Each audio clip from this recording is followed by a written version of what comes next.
Coming up on Mountain News this morning, as our region continues to recover from the impacts of historic flooding, health officials remain concerned about the physical and mental health of survivors. And a banquet is held in one southern Kentucky county to support local businesses and their positive impacts on their community.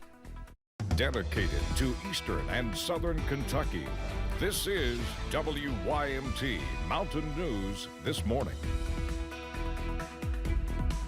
Good morning. The time is just after 5:34. I am Keaton Hall. Let's go to Brandon for the first check of the weather in the 5:30 section of the morning show. That's right. 5:30 half hour getting underway this morning, Keaton, and it's a little warmer than it was this time yesterday, which is a good sign. And we're going to continue to see that warmth build in. We'll wait on our camera to go back to normal there. There we go. Let's go to UVA wise. It glitches sometimes, but it's online right now. It's pretty good over there, 50 degrees over in Southwest Virginia. But other spots just around it, of course, the Wise Airport, Lonesome Pine Airport, is a little higher up on the knob. But those other sensors are valley sensors, like Grundy at 43, Clintwood at 44, and Jonesville 41. Irvin's now tied at 41 as well. Ashland's at 40, so that's the new coldest spot in the region. 53, a tie there in Jackson and Pikeville, both higher elevations there.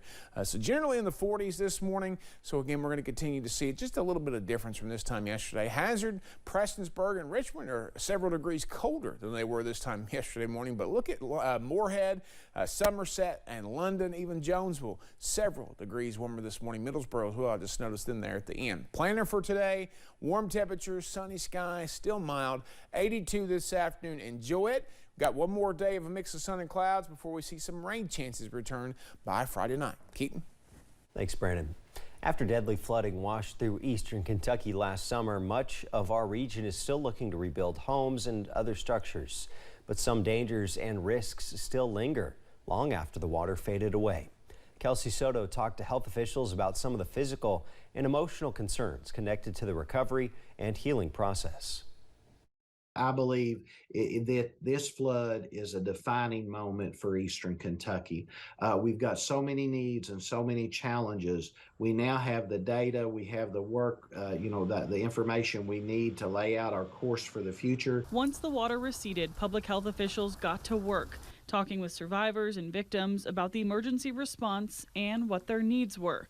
Who evacuated and when? Where did they go? Did they have enough medication? In the 8 counties surveyed, data collectors went door to door, speaking directly with those impacted.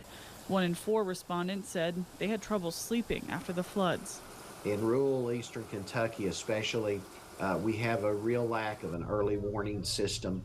And so a lot of people, they knew the water was rising when they saw it in their home. So that was a big area of concern. Anna Hoover and some of her students at UK's College of Public Health were a part of that team.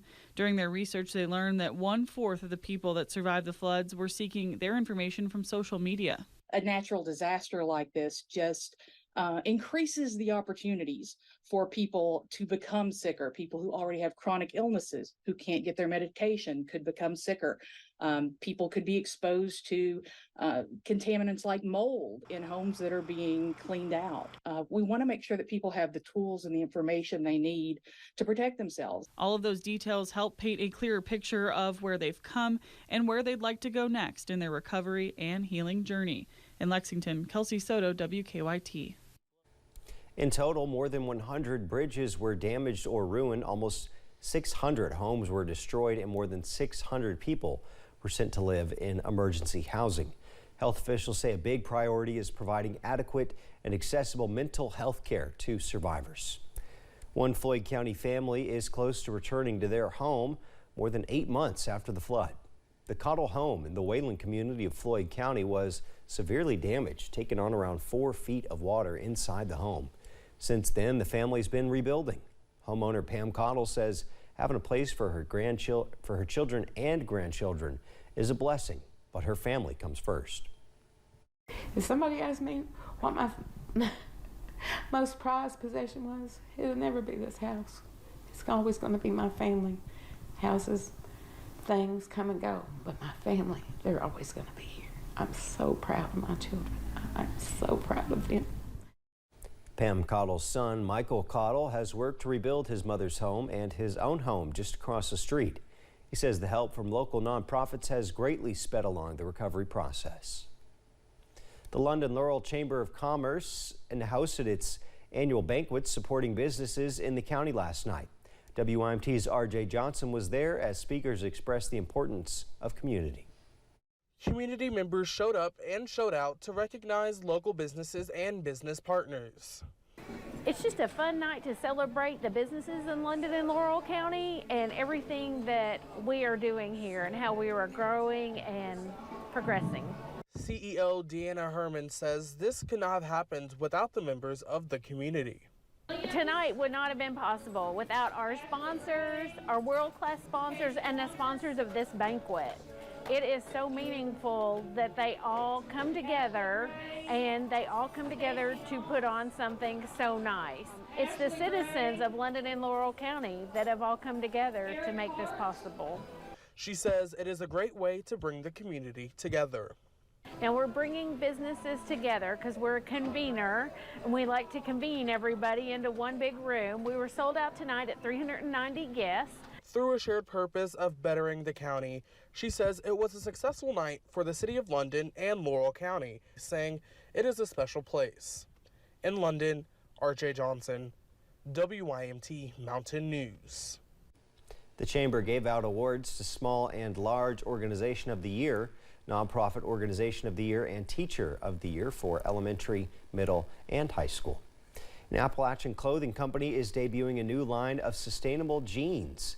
New Frontier says its circular jeans are all made of recycled denim.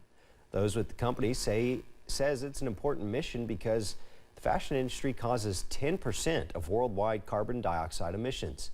They say each pair of these jeans uses 94% less water, produces 75% less carbon dioxide, and requires 47% less land.